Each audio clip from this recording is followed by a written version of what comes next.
So yes, so for the fight scenes, it was interesting because there's been so many fight movies, that's one of the best there is, so that, to say that and hear that is insane for me.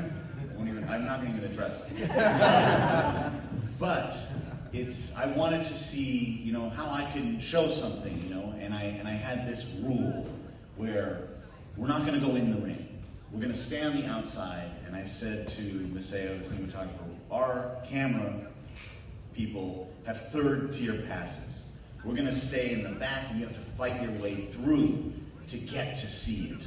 Because I wanted it to feel like, as an audience, you were actually there, watching it. And so you had this kind of privileged first row seat, because what happens in the ring is for the fighters. But we're going to have this kind of observation from the outside, And it also allowed me to do some things, where you could show the fights and make them feel very real. Because that was something I was obsessed with, was as real as it gets, feeling everything to that level, So there was a lot of time that we went through to kind of figure out and map out these fights. And they're physical. These are physical things. And I remember saying to Dwayne, I want to see you in there. I don't want to cut away. And so that meant having to learn a lot of new techniques. Because like Mark would come and he would teach everybody that if you have your hands here, nothing's going to happen. But an inch above, boom, you're down like that. I had the stunt coordinator, Greg Rementer, come. I said, I need you to take me down because I need to know what that feels like. And you're just all of a sudden, boom, down. You can't control it. And so all these things are important to me to try and understand and see it. And I actually watched a lot of the fights with the sound off, the real fights, to see the movements and understand them. And then, of course, you have the sound. That's so important.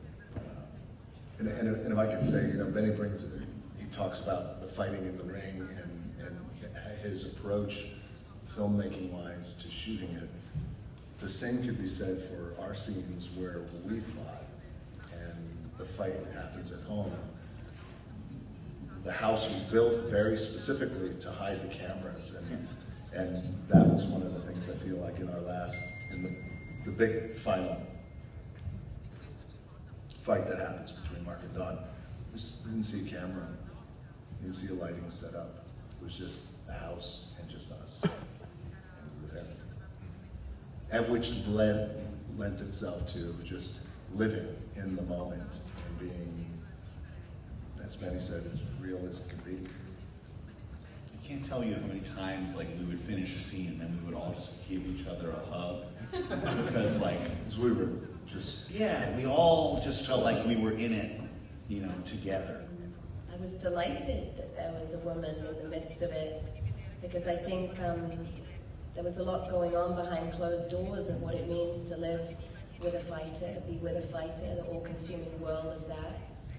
And I got to know Dawn well, and she was very generous with her story with me, the full wave system of it, the regrets, the eruptions, the hazardous nature of the relationship at times, and the deep, profound love and devotion they had to each other amidst an impossible environment.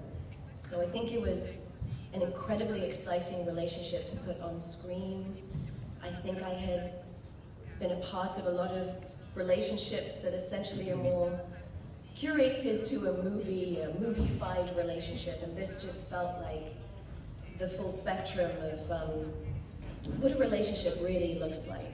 Because human beings change within the hour, and I think we got to show that, a mood, a shift, a vibe can change within a couple, within an hour. And it was just exciting to be able to work like that with Benny's visceral way of shooting that was so spontaneous.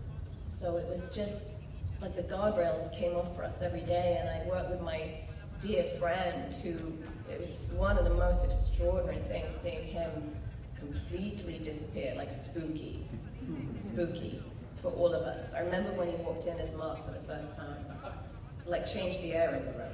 It was like everyone parted, everyone went very quiet. I'm sure that sucked for you, but it was really extraordinary. I feel like the film it's not about fighting. Even fighting just happens to be what what he did. And he, at one time, you know, Stephen, he was the greatest fighter on the planet. It's a love story, and it's a love story about Mark and Dawn in this relationship, and it's a love story about Mark and the love that he had for the thing that he did, and his struggle with trying to deliver, and his overcoming his challenges. As Mark knows, as we know it, you know, Mark, he OD'd twice, and he's lucky to be alive, and that's why, one of the many reasons why the story is special. And I will say that, you know, the relationship part, the transformation part, rather, was something I was really hungry to do. I had been very fortunate to have the career that I've had over the years and make the films that I've made.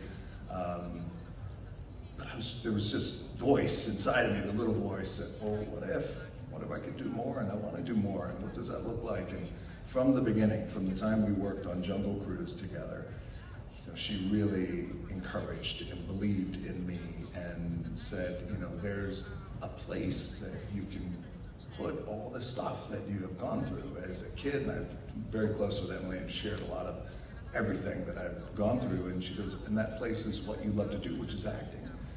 And you have me, let's do this together. And then Benny was on the other side of that saying, hey, I got you both, and let's go for it. So that transformation could not have happened without, you know, my best friend being there to support and encourage and just say, you can do it, and also I got you. And Benny, so thank you both, love you both.